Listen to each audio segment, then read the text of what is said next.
Well, good evening, everybody. It's 6 o'clock and it's Friday, so it's time for Flashcard Friday.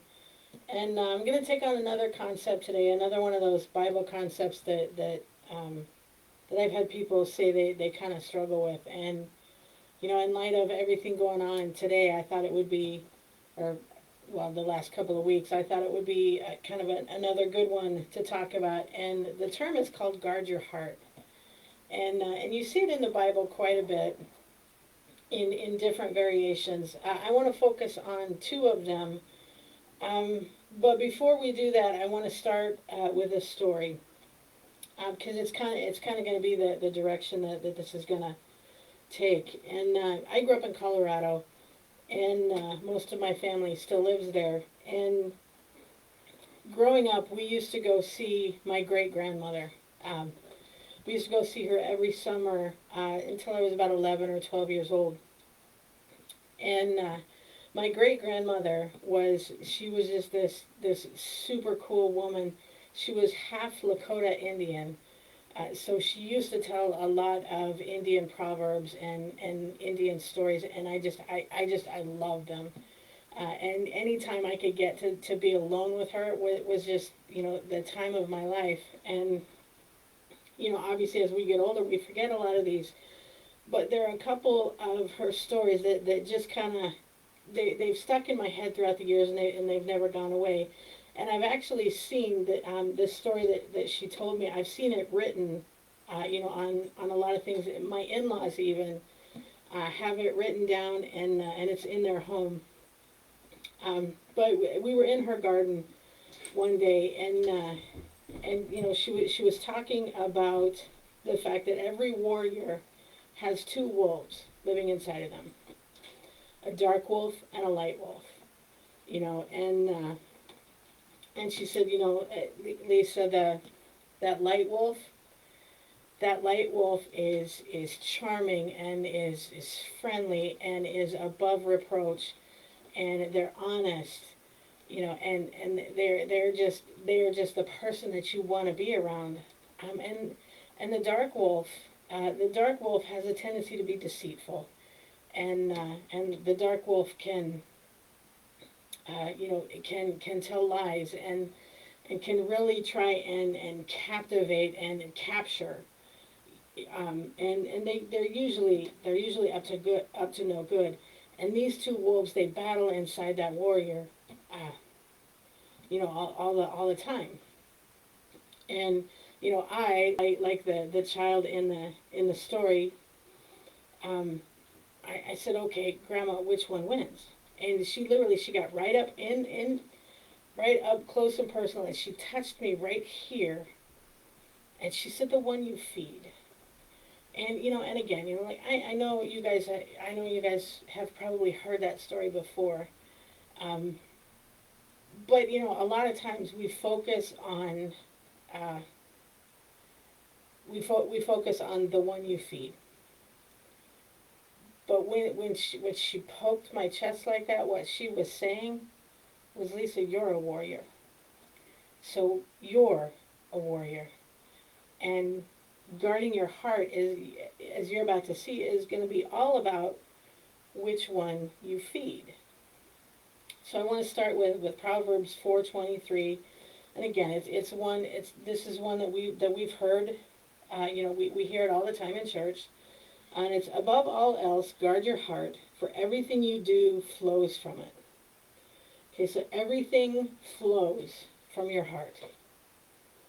Okay, but then, like out of the blue, you flip to Jeremiah 17:9, and here you have, the heart is deceitful above all things and beyond cure. Who can understand it? So, okay, everything flows from the heart, but the heart is deceitful. And what this is showing you right there is the battle. Um, and it's that indication that you are at war, and you're at war inside your heart. Our sinful nature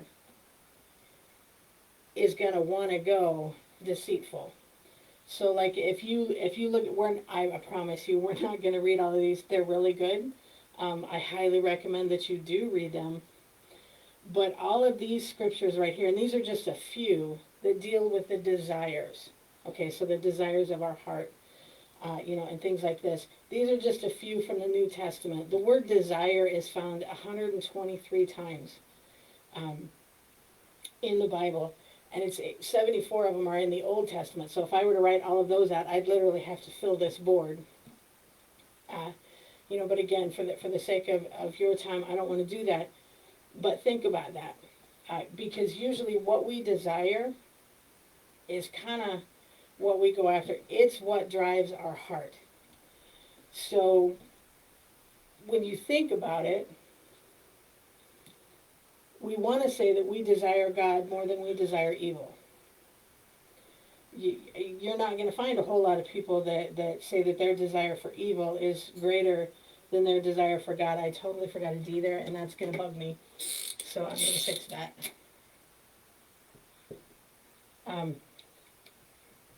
You're not going to find a whole lot of people who would say that their desire for evil is greater than their desire for God. But if you stop and think about some of the things that we desire, some of the things that we want, some of the things that we just think are the best, are the best thing. Some people, it's all about money. Some people, it's all about power. Some people, it's all about their kids or their grandkids. And those aren't bad things. But do we put them above God? Do we say, God, I love you, but paying my house payment is more important than you? Well, when we do that, we've gone here. And again, I'm not saying don't pay your mortgage payment. But where is it in your priority list? Is spending time with God the most important thing that you do? Is taking that moment to go for a walk, and clear your mind and spend some time with God. Is that more important than mowing your lawn? Or is mowing your lawn more important? Doesn't mean that you don't need to mow your lawn or anything like that. But again, it comes back to what's more important. Which one do you feed? Because this right here, this desire, that's our ultimate life battle. That is the thing that we're going to battle our entire lives. And you can take it to the extreme. I battled, I still battle different addictions. And, so you stop and think about all of the people going through that. They want to say that being healthy is more important, and being with God is more important. But then that nudge hits their heart, and a lot of times they fall. It's one, even though I've been well over 20 years without narcotics, I still have to think about that. I still have to say, I have to make sure that God comes first. When that desire and when that nudge hits, I have to go to this book. And again, I just took an extreme one, but take a look in your life. We always get a laugh here. We live on a lake, and and I have a kayak, and this last summer, I rode the kayak twice because there was always things that needed to be done, whether it was mowing the lawn or pulling weeds or working in the garden. There's always something that needs to be done. So it's this joke for people who live on the lake that a lot of times you can you spend all of your time working and not playing. The people that you see on the lake, they're people who have driven in off the state land, things like that. And we usually get a joke at, but there's some truth to that, and it's the same with our relationship with God. If we're not actively feeding it, then our desire for other things starts to come into play. Our desire to argue over politics is more important than cultivating a friendship. Our desire to argue with a random stranger because they're wearing a hat you don't like, that's more important than giving them a smile. Every time we do that, we're desiring evil. We're saying that evil is greater than God. And God, this whole time, he's saying, no,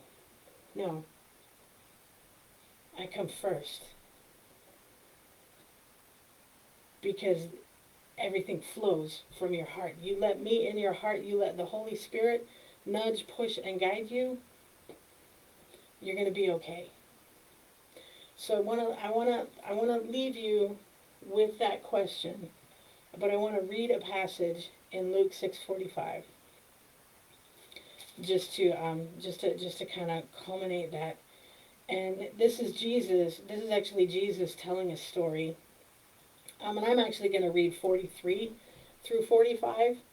But again, this is one of Jesus's parables, a parable, so to speak. But he says, "No good tree bears bad fruit, nor does a bad tree bear good fruit. Each tree is recognized by its own fruit. People do not pick figs from a thorn bush or grapes from briars. A good man brings good things out of the good stored up in his heart, and an evil man brings evil things out of the evil stored up in his heart. For the mouth speaks what the heart is full of." So when you think about that, when you take that parable, that set of verses, which one are you going to feed? Which one of those matters enough to put your food in it? Ultimately, this right here, the choice is yours. Who are you going to feed? I want to thank you guys for hanging out with me. I look forward to seeing everybody on Sunday. And again, don't forget, we have a Bible study Sundays at 9 a.m. Again, I can't tell you how much, how grateful I am that you guys take the time to check these videos out. And if there's anything that you want to hear talked about, put a message in this. Anything, you can text me at info at howellcpc.org. I'd love to hear your thoughts and your ideas on some different topics that you'd like to see done in this. But again, thanks for hanging out with me. I'll see you guys on Sunday. Bye.